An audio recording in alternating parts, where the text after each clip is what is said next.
الحمد للہ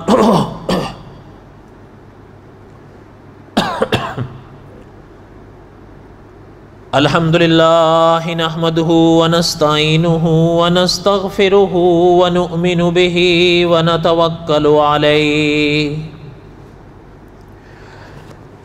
ونعوذ باللہ من شرور انفسنا ومن سیئات اعمالنا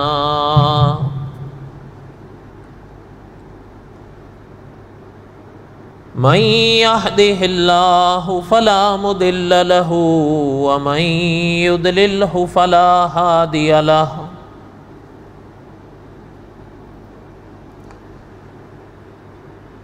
ونشهد أن لا إله إلا الله وحده لا شريك له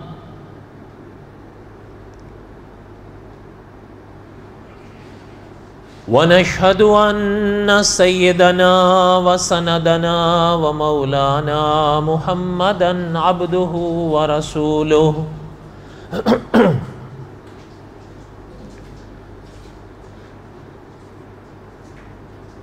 أما بعد أعوذ بالله من الشيطان الرجيم بسم الله الرحمن الرحيم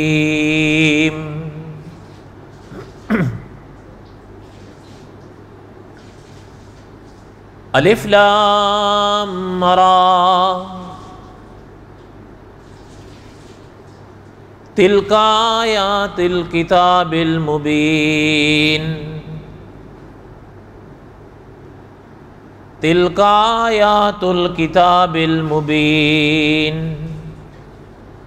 انا انزلناه قرآنا عربیا لعلکم تعقلون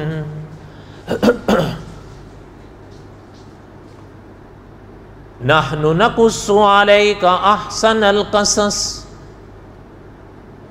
بما أوحينا إليك هذا القرآن وإن كنت من قبله لمن الغافلين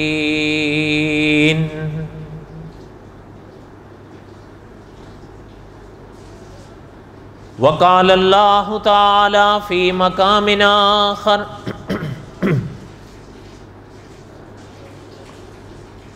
ان اللہ اصطفى آدم ونوحا وآل ابراہیم وآل عمران علی العالمین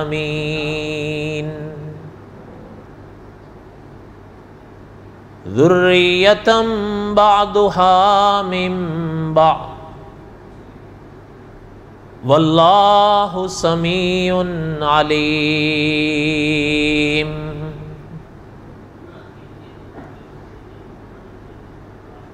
وقال النبی صلی اللہ علیہ وسلم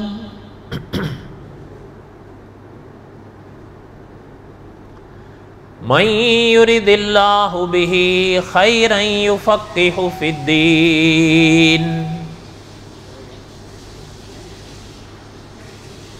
وَإِنَّمَا أَنَا قَاسِمٌ وَاللَّهُ يُعْطِي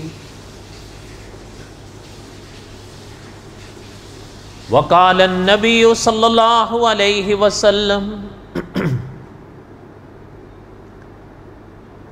الناس بنو آدم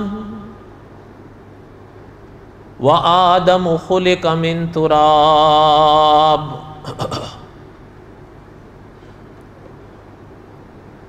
صدق اللہ العظیم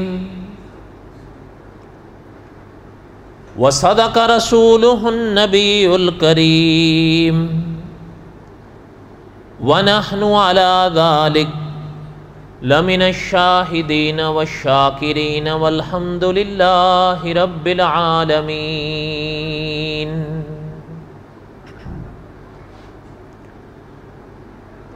اللہم صلی علی محمد وعلی آل محمد کما صلیت علی ابراہیم وعلی آل ابراہیم انک حمید مجید اللہم بارک علی محمد وعلی آل محمد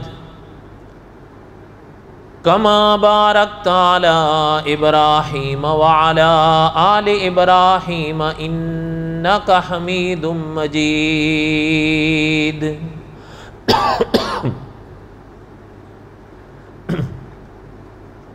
ہمہ قسم کی حمد و ثنا اللہ ذات لم یزل لا یزال کی پاک ذات کے لیے، صدق دل سے لا تعداد مرتبہ درود و سلام امام الانبیاء حضرت محمد رسول اللہ صلی اللہ علیہ وسلم کی پاک ذات کے لیے۔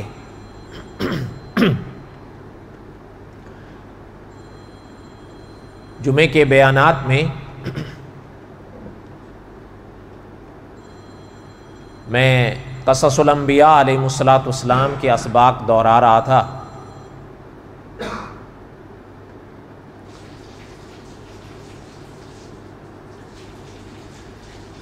اور حضرت داؤد علیہ السلام کے واقعات کا کچھ حصہ ہم نے پڑھا اور کچھ حصہ باقی ہے۔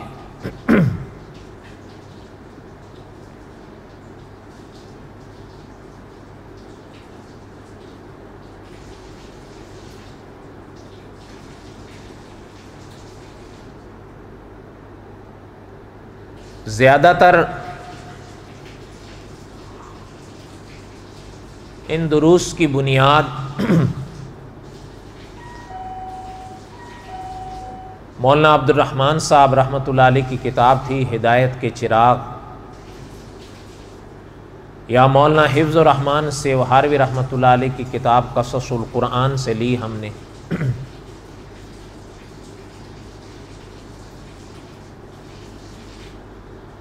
مولانا عبد الرحمن صاحب رحمۃ اللہ علیہ نے ہدایت کے چراغ انبیاء کی علیہم السلام زندگیوں پر کتاب لکھی تھی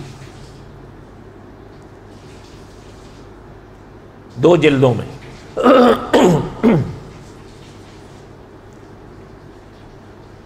پہلی جلد کو بھی ہم نے سبقاً پڑھا، اور حضرت شمویل علیہ السلام پر پہلی جلد مکمل ہوئی، اور اسی میں پہلا حصہ بھی ہمارا مکمل ہوا، جس پہ 5 سال کا جمعہ پڑھایا لگاتار۔ اس کے بعد حضرت داؤد علیہ السلام کے واقعات سے دوسری جلد شروع ہوئی ہے، اور میرے گمان کے مطابق اگر اللہ تعالیٰ نے زندگی دی اور توفیق دی تو مزید 5 سال اور لگیں گے، تو 10 سال میں ہمارا قصص الانبیاء کا سبق پورا ہوگا انشاءاللہ۔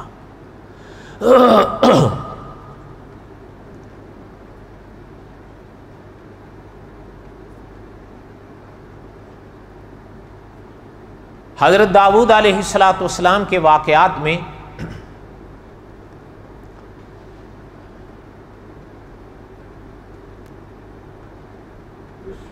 مولانا حفظ الرحمن سیوہاروی رحمۃ اللہ علیہ نے جو 2 اہم مقام تفسیری نکات کے حوالے سے لکھے تھے، ان میں سے پہلا ایک ہم نے پڑھا اور دوسرا پڑھ رہے تھے۔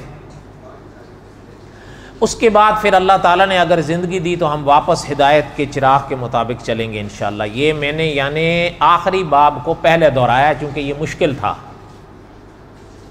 اس کے بعد اتنا مشکل کوئی نہیں ہے۔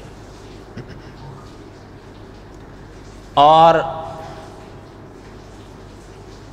اساتذہ یوں فرمایا کرتے ہیں کہ مشکل سبق اگر پہلے دہرا لیا جائے تو پھر آسان سبق تو آسان ہی ہوتا ہے، اسے سمجھنا یا سمجھانا کو مشکل نہیں رہتا۔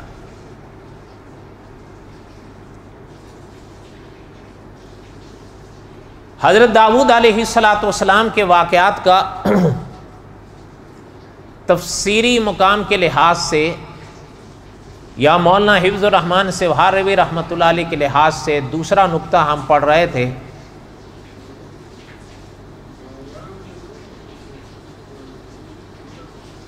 اور وہ یہ تھا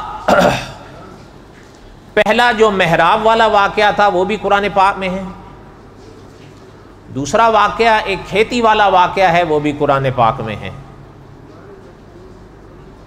محراب والا واقعہ زیادہ مشکل تھا، وہ ہم نے پہلے پڑھ لیا، اور قرآن پاک میں وہ سورۃ صاد میں ہے، اور کھیتی والا واقعہ قرآن پاک میں سورۃ الانبیاء میں ہے علیہم السلام۔ علماء نے لکھا ہے کہ سورۃ الانبیاء یہ کلام پاک کی ایسی صورت ہے جس میں 17 انبیاء علیہ السلام کے واقعات تذکرے اللہ تعالیٰ نے بیان فرمائے ہیں۔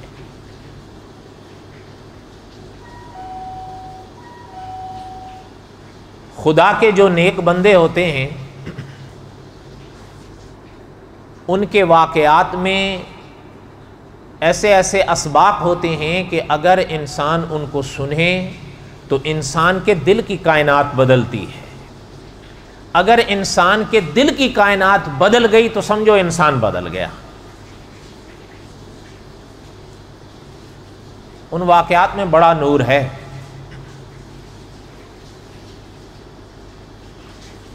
اور ممکن ہے کہیں آپ نے پڑھا ہو یا سنا ہو، مجھے ایک بات یاد آئی، سنتے چلیں۔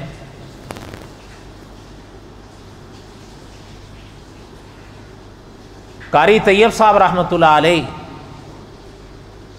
وہ محتمم دارالعلوم دیوبند فرمایا کرتے تھے، اور غالباً یہ بات حضرت سے پہلے امام رافعی رحمۃ اللہ علیہ نے فرمائی تھی، کوئی غلطی ہوگی تو میری طرف سے ہوگی، یہاں تک یاد آ رہا ہے۔ محترم فرمایا کرتے تھے کہ انسان کے جسم کے مکمل حصے سر سے لے کر قدموں تک، فرماتے تھے یہ کوئی حصہ بھی آخرت کے حوالے سے انسان کے سامنے نہیں آتا۔ بڑے لوگوں کی باتیں بڑی ہوتی ہیں۔ فرماتے تھے کہ سر سے لے کر پاؤں تک، قدموں تک کوئی بھی حصہ جسم کا آخرت کے حوالے سے سامنے نہیں آتا۔ ہاں، دل ایک ایسا انسان کے جسم کا حصہ ہے، وہ آخرت کے حوالے سے انسان کو ایسے ٹٹولتا ہلاتا ہے کہ انسان نہ مانتے ہوئے بھی مانتا ہے۔ کیا مانا؟ حضرت فرمایا کرتے تھے اللہ نہ کرے اگر ان ہاتھوں سے کوئی انسان حرام پیسے پر ہاتھ رکھ دے گے یا حرام پیسہ ان ہاتھوں پر اٹھا لے، ہاتھ کو کوئی فرق نہیں پڑے گا، نہ ہاتھ کوئی احساس دلائے گا، ہاتھ اٹھا لے گا۔ اللہ نہ کرے اگر کوئی انسان حرام کی طرف ان قدموں کو بڑھائے، یہ قدم بڑھ جائیں گے، اور اللہ کرے اگر یہی قدم حلال کی طرف انسان بڑھائے، بڑھ جائیں گے۔ نہ ہاتھوں کو کوئی فرق، نہ قدموں کو کوئی فرق۔ اللہ نہ کرے اگر اس زبان پر کوئی انسان حرام غذا رکھے، محترم فرماتے تھے اگر اس زبان پر کوئی انسان حرام غذا رکھے، مثال کے طور پہ میں ایک بات کہتا ہوں، اگر کوئی حرام گوشت کا ٹکڑا اس پہ رکھتا ہے، محترم فرماتے تھے وہی لذت آئے گی جو حلال کے گوشت میں آتی ہے۔ زبان کوئی احساس نہیں دلائے گی اس کو کہ حرام جو ہے وہ کڑوا ہے اور حلال جو ہے وہ میٹھا ہے۔ لیکن اچھا اللہ نہ کرے، حضرت فرماتے تھے اگر یہ نگاہیں حرام جگہ پر انسان ڈال دے، آنکھوں کو کوئی فرق ہے، آنکھیں کچھ بھی انسان کو نہیں کہیں گی، وہ پڑ جائیں گی۔ اللہ کرے اگر انہی آنکھوں سے اگر انسان کعبہ دیکھے، کہنے کا مقصد محترم کا یہ تھا کہ انسان کے یہ جسم کے جو حصے ہیں وہ انسان کو کوئی احساس نہیں دلائیں گے، وہ بڑھ جائیں گے آگے۔ ہاں، حضرت فرماتے تھے دل ایک ایسی کائنات ہے انسان کے وجود میں کہ اگر اللہ نہ کرے، اگر انسان نے اپنا ہاتھ حرام مال کی طرف بڑھایا، ہاتھ کچھ نہیں کہے گا لیکن دل پہ بوجھ آ جائے گا، یہ دل اس کو کہے گا یہ حرام ہے، پھر اس کے ضمیر پر بوجھ پڑے گا، بھلے نہ مانے۔ اللہ نہ کرے اگر کوئی حرام کی طرف بڑھتا ہے، اس کا نفس بڑھ جائے گا لیکن وہ دل اندر سے اس کو ہچکولے مارے گا کہ تو نے غلط کیا ہے۔ جس کو ضمیر کہتے ہیں، اس کے اوپر جو بوجھ پڑے گا وہ اس کو خود محسوس ہوگا اس لیے حدیث پاک میں جو سبق دیا گیا، علماء نے فرمایا ہے کہ قدرت نے انسان کے وجود میں یہ دل یا ضمیر سب سے بڑا مفتی بٹھایا ہے، بلکہ وہ حضرات یہ فرمایا کرتے ہیں کہ آگے بڑھنے سے پہلے اپنی قدرت نے جو تمہارے اندر مفتی رکھا ہے اس سے پوچھ لیا کرو، یہ تمہاری صحیح رہنمائی کرے گا۔ تو اس لیے حضرت فرمایا کرتے تھے کہ جس کا دل سنوار گیا سمجھو انسان سنوار گیا۔ اور اکابر نے لکھا ہے کہ خدا کے، جو بات میں کر رہا تھا، خدا کے نیک بندوں کے تذکروں سے دل کی کائنات بدلتی ہے۔ اس لیے خود اللہ تعالیٰ نے کلام پاک میں انبیاء کے تذکرے بیان فرمائے، جیسے میں نے سورۃ الانبیاء کا ذکر کیا، اور مقامات پر بھی ہیں۔ گزشتہ جمعہ میں نے عرض کیا تھا کہ بخاری شریف میں مستقل باب اور کتاب ہے جو امام بخاری رحمۃ اللہ علیہ نے کتاب الانبیاء کا قائم کیا، جو قریب 300 صفحات تک پھیلا ہوا ہے، انبیاء کے تذکرے ہیں۔ اور علماء حق نے انبیاء علیہ السلام کے حالات پر کتابیں لکھی ہیں، کئی حضرات نے مستقل لکھی، کئی حضرات نے ایک ایک نبی پر انتخاب فرمایا ہے۔ مولانا اسحاق دہلوی گزرے ہند میں، بڑے مدتوں کی بات ہے، انہوں نے حضرت مسیح علیہ السلام پر پوری ایک کتاب لکھی تھی، معجزات مسیح کے نام سے۔ تو بہرحال میرے کہنے کا مقصد یہ تھا کہ علماء نے لکھا ہے کہ انبیاء علیہ السلام کے واقعات، انبیاء علیہ السلام کے تذکرے آپ پڑھ سکیں تو پڑھیں، سن سکتے ہوں تو سنیں۔ اللہ نہ کرے کبھی کوئی انسان نہیں پڑھ سکتا، لیکن سن تو سب ہی سکتے ہیں، اس سے آپ کو فائدہ ہوگا۔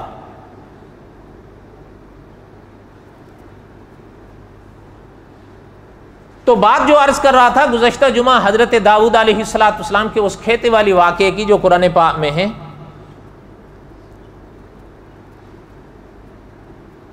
اللہ ذوالجلال والاکرام نے اس واقعے کو قرآن پاک میں بیان فرمایا،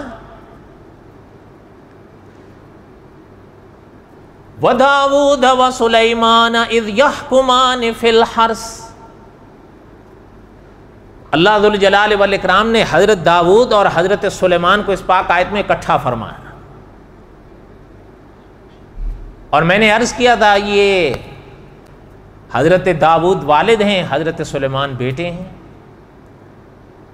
علماء مفسرین نے لکھا ہے کہ حضرت داؤد کے بیٹے تو 18 تھے، لیکن اس مقام پر وارث حضرت سلیمان، حضرت سلیمان کو قدرت نے خصوصی فہم بخشا تھا۔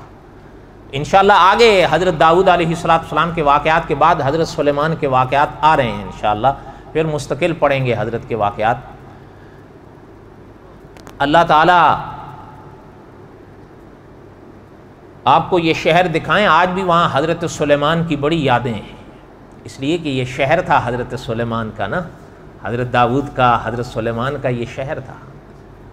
اور آپ تو سب جانتے ہی ہیں کہ مسجد اقصی بنائی حضرت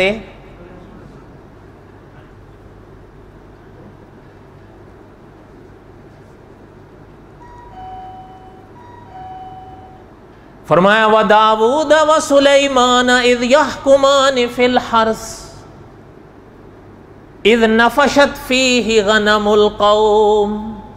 اللہ نے فرمایا کہ وہ کھیتی کا جب مقدمے کا فیصلہ کرنے لگے تھے، حضرت داؤد بھی اور حضرت سلیمان، وہ میں نے عرض کیا تھا نا کہ علماء مفسرین نے لکھا ہے کہ ایک صاحب کی کھیتی تھی، کھیت، رات کے وقت کسی کے وہ بکریوں کا ریوڑ گھس گیا اندر، وہ سب چٹ کر۔ اب یہ ہمیں کیسے پتہ چلا کہ وہ واقعہ رات کو ہوا؟ قرآن پاک اذ نفشت فیہ غنم القوم، امام ابن کثیر رحمۃ اللہ علیہ نے لکھا اپنی تفسیر میں کہ اللہ ذوالجلال والاکرام نے جو لفظ استعمال فرمایا اذ نفشت فیہ غنم القوم، فرمایا اس کا معنی یہی ہے کہ وہ واقعہ رات کو ہوا ہے۔ نفشت حضرت نے لکھا ہے دن کے حادثے کو نہیں کہتے جو کھیت میں ہو، فرمایا جو کھیت رات کو اجاڑا جائے اس کو کہتے ہیں، اس سے پتہ چلتا ہے وہ رات کو۔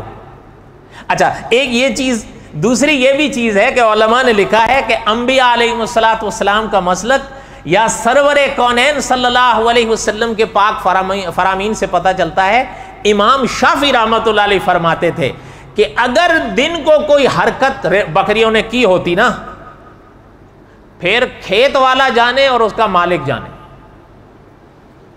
لیکن چونکہ اللہ ذو الجلال والاکرام نے بتا دیا ہے کہ وہ واقعہ رات کو ہوا تھا، اس لیے یہ پھر بکریوں والوں کے ذمے، بکریوں والے کے ذمے آئے۔ اس سے پتہ چلتا ہے کہ وہ واقعہ رات کو ہوا، تو اس سے کھیت والے کو نقصان جو ہوا پھر اس کا تاوان بکریوں والے پہ آئے۔ اگر دن کو ہوتا تو معاملہ کچھ اور ہو جاتا۔ اس لیے اللہ ذو الجلال والاکرام نے بالکل کلام پاک میں واضح کر کے فرمایا ہے، اصل میں قرآن تو اللہ ذو الجلال والاکرام کا کلام ہے، اور قرآن پاک کے ایک ایک لفظ میں جو حکمتیں ہیں وہ عام ہم نہیں سمجھ پاتے ہیں نا، اس لیے ہمارے مدرس حرم فرمایا کرتے ہیں چونکہ ہم سمجھتے نہیں ہیں اس لیے لذت نہیں آتی۔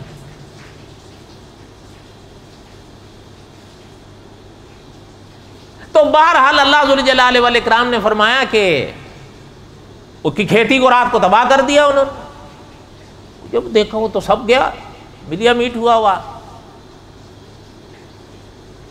اب وہ آئے اپنا مقدمہ لے کر حضرت داؤد کے ہاں، کیونکہ حضرت داؤد بادشاہ تھے اس زمانے میں۔ علماء مفسرین نے لکھا ہے کہ حضرت سلیمان علیہ السلام اس وقت بچے تھے، کوئی لگ بھگ 11 یا 13 سال کی عمر تھی۔ اچھا تو خیر،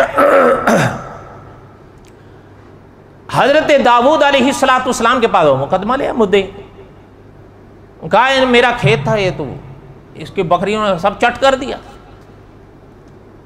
حضرت داؤد علیہ السلام نے اس کی طرف دیکھا، کیونکہ دونوں فریق کی بات سننی ہے نا، لیکن علماء مفسرین نے لکھا ہے کہ اس نے اعتراف کر لیا کہ حضرت یہ جو کہہ رہے ہیں یہ بالکل صحیح ہے، تو بات ہی ختم ہو گئی نا۔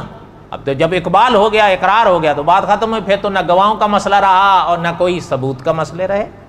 بات تو تب ہوتی ہے نا جب کوئی دعویٰ کرے اور سامنے والا انکار کرے، پھر اس کو ثابت کرنا پڑتا ہے، لیکن یہاں تو اس نے اقبال جرم کر لیا۔ اگر اس کو جرم، اب بہرحال اس نے کہا میرے بکریوں سے یہ ہوا ہے، میں مانتا ہوں۔ حضرت داؤد علیہ السلام نے اس کے کھیت کا بھی پتہ کیا، اس کا نقصان کتنا ہوا، اور اس کے بکریوں کا ریوڑ کا بھی حساب اور میزان لگایا کہ وہ کتنا ہے۔ تو علماء مفسرین نے لکھا ہے کہ دونوں کا میزان تقریباً برابر بیٹھ رہا تھا، جتنے کا اس کا کھیت کے مال بن رہا تھا، مالیت بن رہی تھی، اتنے کے اس کا ریوڑ بن رہا تھا۔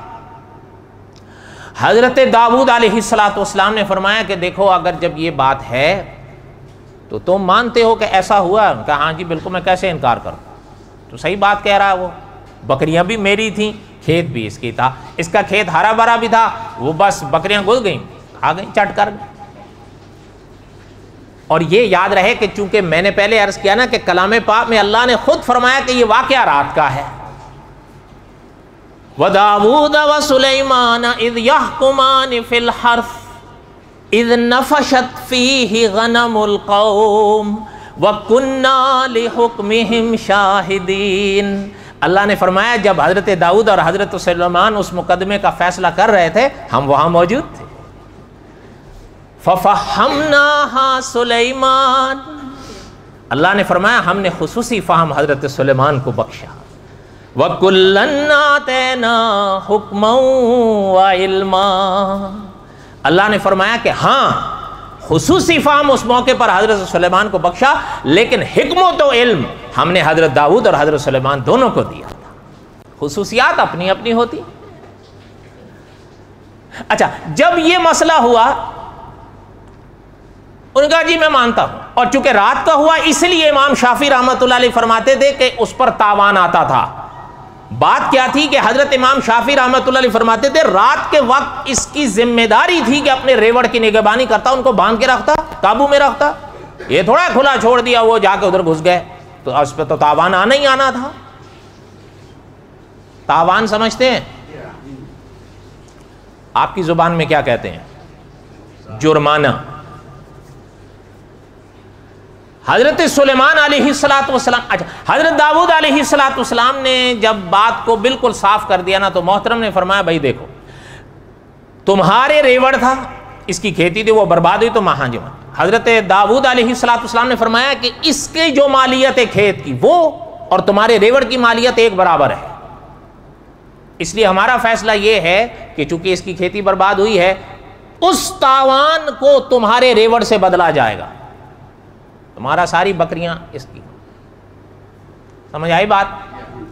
علماء مفسرین نے لکھا ہے کہ یہ حضرت داؤد علیہ السلام کا فیصلہ بالکل صحیح تھا، اس میں کوئی شبہ نہیں، اور اللہ کے انبیاء صحیح فیصلہ کیا کرتے ہیں۔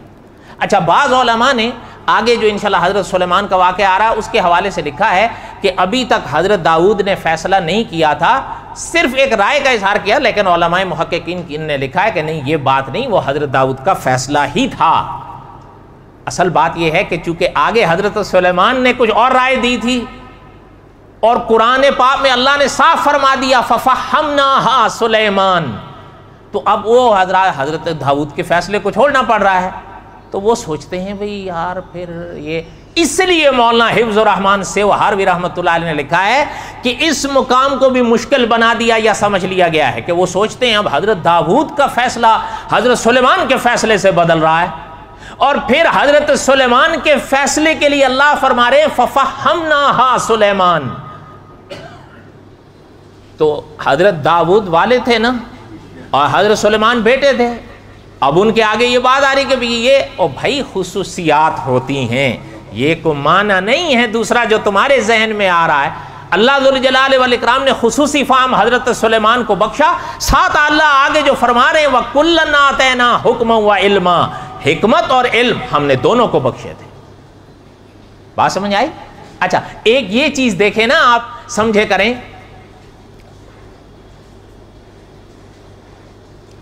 سرور کونین صلی اللہ علیہ وسلم خوبصورت ہے نا، بولو سرور، یہ یاد رہے حضرت آدم سے لے کر حضور تک صلی اللہ علیہ وسلم، علماء عقائد نے لکھا ہے کہ چہرے کے لحاظ سے کسی کا چہرہ انبیاء کا مقابلہ نہیں کر سکتا۔ اس کی وجہ یہ ہے کہ علماء نے لکھا ہے کہ انبیاء کے پاک چہروں پر خدا اپنی قدرت کی کاریگریاں دکھاتے ہیں۔ آپ نے پڑھ تو رکھا ہے، سن تو رکھا ہے، کئی حضرات صرف حضور کے چہرہ پاک کو دیکھ کر ایمان لائے تھے یا نہیں لائے تھے؟ وہ کیا کہتے تھے؟ وہ یہی تو ان کے بیانات کتابوں میں ملتے ہیں کہ وہ کہتے تھے کہ چاہے کچھ بھی، یہ چہرہ جھوٹے کا چہرہ نہیں ہو سکتا، انبیاء کے چہرے ایسے ہو۔ اچھا یہ بات سمجھ میں کیوں کہہ رہا ہوں، ذرا بات کو سمجھنا۔ حضور خوبصورت ہے، اگر میرے ساتھ کہہ دیں حضور، ایک اور بات یاد آئی وہ بھی سن لیں، کتابیں آپ پڑھتے ہو یا نہیں پڑھتے میں نہیں جانتا، لیکن ہند میں ایک عالم گزرے ہیں، جہاں تک میرا گمان ہے فوت ہو گئے، بہت پرانی بات ہے، انہوں نے سرور کونین صلی اللہ علیہ وسلم کے پاک وجود پر، چہرے پر پوری ایک کتاب لکھی ہے اردو میں، اس کتاب کا نام ہے محبوب کا حسن و جمال۔ آپ میں سے کسی کے پاس ہے؟ حالانکہ آپ میں سے کئی حضرات اردو پڑھ سکتے ہیں، مگر کریں کیا، ہمیں ذوق نہیں ہے۔ اگر موقع ملے تو آپ خرید لیں، پڑھ لیں، مل جاتی ہے، پاکستان میں ہے ہند کی کتاب لیکن پاکستان میں بھی چھپ گئی ہے، محبوب کا حسن، حضور کے پورے چہرے پر کتاب۔ اچھا جو بات عرض کر رہا تھا، حضور خوبصورت تھے، اس میں کوئی شک نہیں۔ حضرت یوسف کا حسن ضرب المثل ہے، اور آج بھی ضرب المثل ہے۔ حسن یوسف دم عیسیٰ ید بیضا داری آج بھی کہا جاتا ہے۔ اچھا آپ نے پھر یہ بھی پڑھا ہوگا کہ علماء مفسرین نے لکھا ہے کہ سرور کائنات صلی اللہ علیہ وسلم نے خود فرمایا کہ اللہ نے، قدرت نے جب حسن کو پیدا فرمایا تو پورے حسن کو دو حصوں میں بانٹا۔ سرور کائنات صلی اللہ علیہ وسلم نے فرمایا، علماء مفسرین نے لکھا ہے کہ حضور نے فرمایا آدھا حسن کا ٹکڑا اللہ نے پوری کائنات کو دیا اور آدھا مکمل تنہا حضرت یوسف کو دیا۔ تو آپ خود سوچ لیں ان کے حسن کا کیا عالم ہوگا. آج بھی جو سورہ یوسف پڑھتے ہیں تفسیر کے ساتھ ان کو یہ ساری چیزیں ملیں گی پڑھنے کے لیے. اور ہم نے ابتدائی میں حضرت یوسف کے واقعات سارے پڑھے, ان میں ہے, آپ سن سکتے ہیں. اچھا, کہنے کا مقصد یہ تھا. اب یہاں پر یہ سوال ہوا کہ بھائی یعنی پھر اگر یہ بات ہے تو پھر حضور پر تو حضرت یوسف کی فضیلت ثابت ہو رہی ہے. اور آپ سب جانتے ہیں امام الانبیاء کون ہے؟ صلی اللہ علیہ وسلم. حضور سے افضل تو کوئی نہیں ہے. بعد از خدا بزرگ توئی قصہ مختصر, یہ عقیدہ ہے. تو حضرت یوسف کے دیکھیں پھر علماء نے لکھا ہے, یاد رہے, ایک ہوتی ہے جزوی فضیلت, ایک ہوتی ہے کلی فضیلت. جزوی فضیلت جتنی بھی بڑھ جائے کلی فضیلت کو نہیں ہلا سکتی. بات سمجھ آئی ہے؟ ایک جز ہوتا ہے نا, ایک کل ہوتا ہے. میں آپ سے پوچھتا ہوں, جز زیادہ ہوتا ہے یا کل زیادہ ہوتا ہے؟ ایسا ہی ہے نا, جز کو کل شامل نہیں ہوگا لیکن کل کو جز شامل ہوگا. اس لیے علماء نے لکھا ہے کہ جو جزوی فضیلت کلی کو کبھی متاثر نہیں کر سکتی. مولانا حفظ الرحمان سیوہروی رحمۃ اللہ علیہ نے لکھا ہے, یہاں جو لوگ پریشان ہوئے کہ حضرت سلیمان کے فیصلے سے حضرت داؤد کا فیصلہ بدلا ہے, ایک جزوی فضیلت ہے, اس میں کوئی شک نہیں, لیکن حضرت داؤد کو جو کلی فضیلت قدرت نے بخشی ہے وہ اپنی جگہ پھر بھی قائم رہی ہے. یہ نہیں ہو سکتا ہے. اس لیے جو اپنا کلی فضیلت ہے وہ اپنی جگہ قائم ہے. اس لیے اس میں کوئی پریشانی کی بات نہیں کہ حضرت سلیمان کے فیصلے سے حضرت داؤد کا فیصلہ بدلا. یہ خلاصہ سمجھ میں آیا؟ اب واقعہ سن. اب حضرت سلیمان علیہ السلام کے والد نے یہ فیصلہ فرمایا. کچھ باتیں بتقاضۂ بشریت ہوتی ہیں. اب اس نے ظاہر قبول کرنا تھا, انہوں نے کہا جی وہ تو پہلے ہی قبول کر لیا تھا. اب ظاہر ہے جو بتقاضۂ بشریت اداسی ہوتی ہے وہ چہرے پر آ جاتی ہے. وہ باہر نکلے, مقدمے کا فیصلہ تو ہو گیا, کھیتی جس کی گئی ریوڑ سارا اس کا ہو گیا. جب وہ وہاں سے باہر نکلے, علماء مفسرین نے لکھا ہے کہ محل کے دروازے پہ حضرت سلیمان آ گئے. ان کو کچھ نہ کچھ پتا تو تھا, کیا بات ہے. ان کا جی یہ ہوا ہے. اور جس کی بکریاں گئیں انہوں نے کہا جی حضرت کا بالکل جو فیصلہ ہے سر آنکھوں پر ہے وہ بالکل صحیح ہے, اب مجھ سے ہو گئی غلطی. حضرت سلیمان نے فرمایا کہ ابو نے بالکل صحیح فیصلہ کیا ہے, البتہ اگر ہم ہوتے یا یہ مقدمہ ہمارے پاس آتا ہم کچھ اور فیصلہ کرتے. فَفَحَّمْنَاهَا سُلَيْمَانَ وَكُلًّا آتَيْنَا حُكْمًا وَعِلْمًا. اچھا, علماء مفتی تقی عثمانی صاحب نے دوسرے حضرات نے لکھا ہے کہ حضرت داؤد کے کان میں یہ بات پڑ گئی. قدرت کو منظور تھا نا کہ فیصلہ حضرت سلیمان کے فیصلے کے مطابق ہو. تو حضرت داؤد پاس آ گئے, پاس آ کے کہنے لگے کہ بیٹا آپ اگر وہ فیصلہ کرتے تو کیسے کرتے, ذرا ہمیں بتاؤ, ہم بھی تو سنیں. حضرت داؤد کی بات سمجھ آ رہی ہے؟ حضرت سلیمان علیہ السلام نے ابو کا چہرہ دینا, فرمایا بھائی بتاؤ, ہم نے تو جو فیصلہ کیا وہ آپ کے سامنے ہے, آپ نے کیا فیصلہ کرنا تھا.